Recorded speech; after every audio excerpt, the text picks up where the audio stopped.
नमस्कार बच्चों। सबसे पहले मैं आपके सामने आज वर्ग सप्तम पाठ मित्र हो तो ऐसा के प्रश्नोत्तर वीडियो के साथ हाजिर हूँ। मेरे कहने का मतलब यह है कि दुर्योधन की सभा से जब लौटते हुए भगवान श्री कृष्ण का चेहरा या जो परिवेश था वह उदास क्यों था, वही निराश क्यों थे, पहला क्वेश्चन यह है।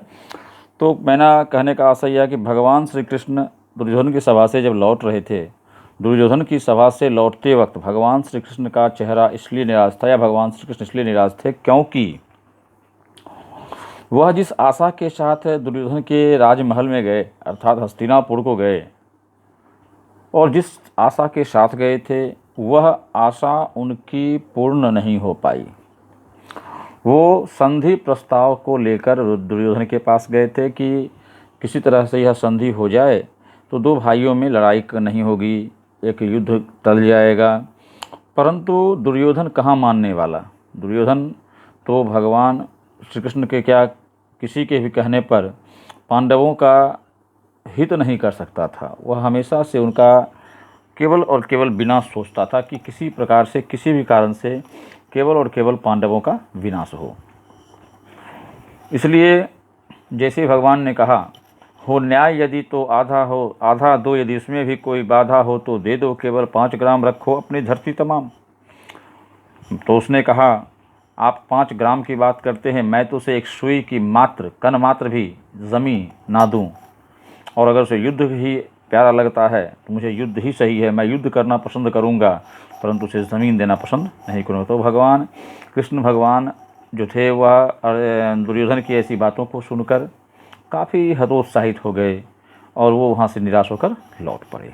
ठीक है, वह कौन सा भेद था जो कृष्ण के हृदय को सालता रहा था। वह भेद कर्ण के जन्म का था।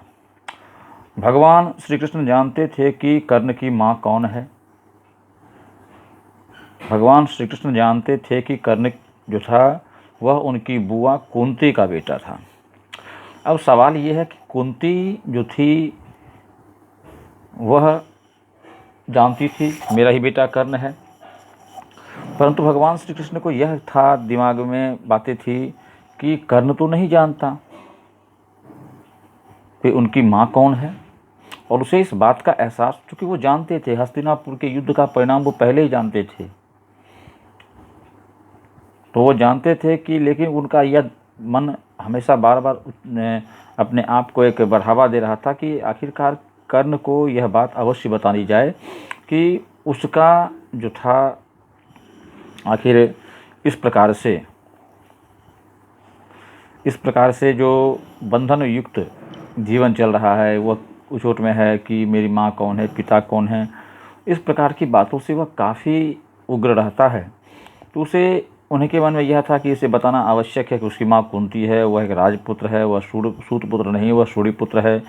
तो उनके मन में यही बात एक घर बनाए हुए थी। अब देखिए अगला प्रश्न है कि कृष्ण ने कर्ण को कुंती की क्या विशेषता बतलाई। अब देखिए कुंती के विषय में कृष्ण ने कहा था, जहाँ तक मैंने पढ़ा है, जहाँ तक मैं जानता हूँ, कि जब युद्ध भूमि से जब वह दुर्योधन के राजमार्ग से लौट रहा था तो भगवान श्री कृष्ण उन्हें मिले और बोले कि देखो कुंती जो तुम्हारी माँ है। जैसे कुंती का नाम सुना तो वह तो सोच में पड़ गया कि कुंती मेरी माँ है। तो उसने कर्ण ने कहा कि आखिर क्या व्यवस्था, क्या कारण था कि मेरी माँ ने मुझसे बेटा कहने से मना कर दिया। तो भगवान श्री कृष्ण ने कहा देखो जब एक विवाहिता, ध्यान दीजिएगा, जब एक विवाहिता किसी बच्चे को जन्म देती है तो लोग उसे सौभाग्य मानते हैं, सौभाग्य मानते हैं। लेकिन जब वह विवाह से पूर्व किसी बच्चे को जन्म देती है, क्योंकि कर्ण उनका सूर्य भगवान का वरदान दिया हुआ पुत्र था, लेकिन समाज में हम रहते हैं तो समाज से बाहर तो नहीं जा सकते हैं। तो सामाजिक अवधारणाओं के कारण उन्होंने कहा कि नहीं, अगर मैं इस बच्चे को अपने साथ रखूँगी तो मेरे पूरे परिवार का, मेरे पूरे कुल का एक लोग हीन भावना से नाम लेंगे, जिस कारण से उन्होंने सोचा कि नहीं, इस बालक का त्याग करना ही मेरे लिए उचित होगा। तो उन्होंने ऐसा सोचा और कर्ण का त्याग दिया। लेकिन माँ का हृदय विवेदित होता है, माँ की तरह ही होता है। उन्होंने ये सोचा कि मैं इस बालक को जन्म के साथ छोड़ तो रही हूँ, लेकिन क्या ये बालक जीवित रह पाएगा? तो हर एक माँ, चाहे माँ कैसी भी होती है, खैर तो माँ तो बुरी होती नहीं है ज़िंदगी में, माँ के साथ बहुत मजबूरी होती है, तभी माँ अपने बच्चों को छोड़ती है।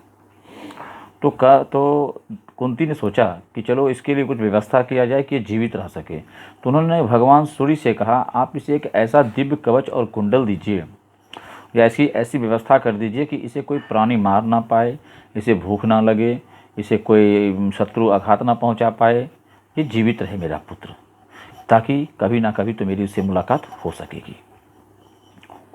तो सूर्य भगवान ने इसे कवच और कुंडल दिया और कहा कि यह जब तक इसके साथ रहेगा तो कोई भी चीज़ इसके इर्द गिर्द, भयानक दुस्साहस कोई भी चीज़ जो इसको नुकसान पहुंचा सकती हो, वो इसके इर्द गिर्द नहीं आ सकता है। ठीक है बच्चों, अब देखिए अगला प्रश्न है इसका कि कर्ण ने दुर्योधन के लिए क्यों कहा कि उसके लिए कुछ भी अदेय नहीं है। देखिए ये उस समय की बात है जब भगवान श्री कृष्ण के पांडव और कौरव हस्तिनापुर आए, गुरु ज्ञान लेकर, द्रोणाचार्य से ज्ञान लेकर, और अपनी अपनी शक्ति परीक्षण देने लगे। तो शक्ति परीक्षण जब देने लगे तो उस समय केवल और राजपुत्रों को ही प्राथमिकता थी कि वो वही अपनी शक्ति का प्रदर्शन कर सकते थे। लेकिन कर्ण वहाँ पहुँचा और कर्ण ने कहा कि मैं इन सबों को चैलेंज करता हूँ, मैं इन्हें चुनौती देता हूँ कि ये मुझे अगर हरा दें तो मैं मान लाऊंगा कि अर्जुन या जो भी हैं वो सभी बहुत महाधनुर्धर हैं या महावीर हैं। लेकिन लोगों ने कहा कि नहीं, यह एक धर्म नहीं है, यह एक धर्म नहीं है, और अगर मैं तुम्हें मौका दूंगा तो यह अन्याय होगा, इसलिए कि तुम राजपुत्र नहीं हो। लेकिन दुर्योधन मौका चूकने वाला कहाँ था, उसने तुरंत कहा कि कैसे राजपुत्र हो या ना हो, वीर योद्धा तो है। तो कहा जहाँ तक बात रही राजपुत्र की या राजकुल की, तो ठीक है, मैं इसे सबके सामने आज और अभी इसी समय अंग प्रदेश का राजा नियुक्त करता हूँ। अर्थात उसे अंगराज कर्ण की उपाधि उसने ही दी थी।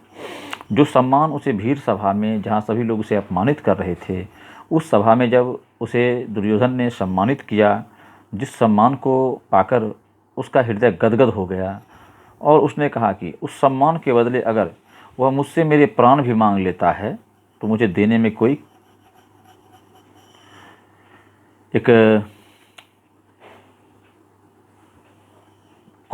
दिक्कत नहीं होगी, और उसके लिए मैं राजपाट तो क्या, इस संसार को भी छोड़ सकता हूँ।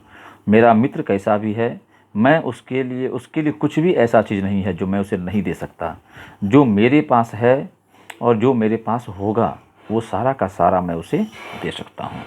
तो बच्चों, इस पाठ के मुताबिक मित्रता ऐसी होनी चाहिए जिसमें निर्लोभ हो। मित्रता वह होती है जो आपका सदैव सद्कर्म में साथ दे, जो आपको बुरे राह से अच्छा राह दिखाए, वह मित्र होता है। तो आप लोग ध्यानपूर्वक सुनेंगे कि मित्रता जो होती है वह हमेशा निष्कपट, निर्लोभ और हर एक चीज़ों से सुंदर, अच्छे चीज़ों से युक्त होती है। तो बच्चों, आप लोग को यह वीडियो कैसा लगा, आप लोग ज़रूर अपने विचार मुझे बताएंगे मेरे व्हाट्सएप नंबर पे। आपके साइंटिफिक स्टडी मेरा नंबर होगा, आप उस पर भी कॉल करके बता सकते हैं। अगर कोई समस्या हो तो वही नंबर मेरा व्हाट्सएप नंबर भी है, आप उस पर मैसेज भेज के मुझसे बोल सकते हैं। तो बच्चों, have a nice day, thank you, bye.